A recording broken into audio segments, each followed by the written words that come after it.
Bonsoir, bienvenue en Basse-Normandie pour les titres de l'actualité de ce mardi 22 avril. Voilà pour les titres que nous développerons à 19 h, juste après Grand Angle. Et Martine Briand s'intéresse ce soir encore à Coutances. Bonsoir Martine. Bonsoir Christophe, bonsoir à tous, bienvenue dans Grand Angle. Nous sommes donc effectivement toute cette semaine à Coutances.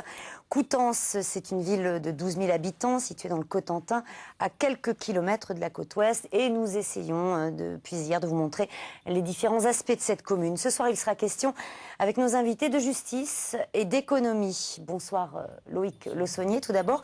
Vous êtes le vice-président de la Chambre de commerce et d'industrie pour le centre et le Sud-Manche. Et nous verrons avec vous que le tissu industriel est très diversifié à Coutances et dans sa région. Nous recevons également sur ce plateau Éric Corbeau. Bonsoir monsieur. Bonsoir. Vous êtes secrétaire général du parquet général de Caen et magistrat délégué à la communication. Nous évoquerons avec vous la réforme de la carte judiciaire et ses conséquences pour le département de la Manche. Très bien, moi je vous remercie beaucoup, monsieur Corbeau, d'être venu nous apporter toutes ces explications. On va passer à présent à un tout autre sujet. Je vous propose de découvrir une entreprise spécialisée dans la restauration du patrimoine historique.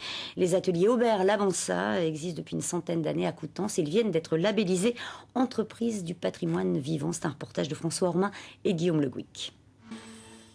Une entreprise labellisée patrimoine vivant. Il y en a beaucoup des entreprises qui ont ce label, monsieur Le Saunier. Dans la Manche, il y en a moins d'une dizaine. Donc il y a l'entreprise Aubert Lavança que l'on vient de voir sur Coutances, mais également donc des entreprises de fonderie à Villedieu, à Raufigny.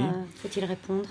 Alors l'objectif de ce label entreprise du patrimoine vivant était de valoriser des entreprises, on vient le voir, qui sont détentrices d'un savoir-faire historique, d'un savoir-faire rare. Et donc, cette qualification a pour but de les aider, de les assister à se développer et à transmettre leur savoir-faire. Est-ce que ça pose un certain nombre de contraintes, peut-être aussi ? Les contraintes sont essentiellement liées à la transmission du savoir-faire, à faire connaître également son activité. Donc ce label effectivement est utile pour définir des axes de formation, assister grâce au crédit d'impôt par exemple les entreprises à former des nouveaux apprentis ou des compagnons. Voilà. Alors, je crois qu'on peut dire que le tissu industriel est extrêmement diversifié à Coutances et dans la région, c'est le cas. Hein. Oui, sur le Coutancais, effectivement, nous avons la chance d'avoir une économie qui est assez diversifiée. Alors, on l'ignore peut-être, mais le premier employeur de Coutances, qui est une ville commerciale, c'est le commerce, puisqu'il y a près de 180 commerces sur Coutances.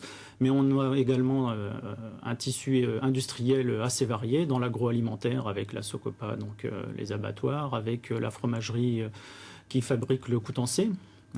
Le fromage, le Coutancais, avec des productions électroniques de pointe avec la société Elvia qui sont actuellement en plein développement, mais également dans la sous-traitance automobile avec des entreprises Pico.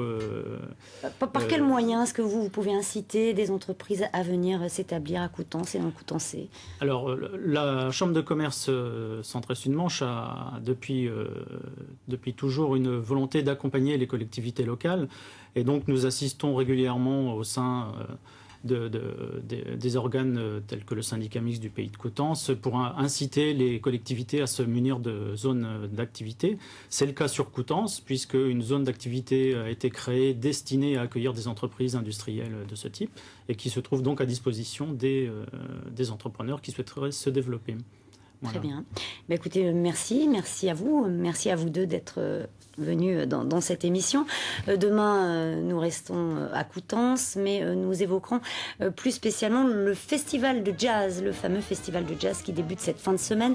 C'est la 27e édition. On voit quelques images de l'année dernière en ce moment, mais il faut noter que cette année, Coutances reçoit Andy Stewart, le saxophoniste britannique, et puis bien sûr de nombreux autres artistes, toujours dans ce même esprit de mélange et de métissage, cet esprit qui a fait le succès de ce premier festival de jazz de la saison.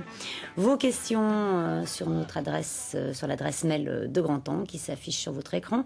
Dans quelques instants, ce sera la météo et puis le journal régional présenté ce soir par Christophe Poulain. Je vous souhaite une excellente soirée et je vous dis à demain à Coutances pour le festival de jazz. Merci, bonsoir.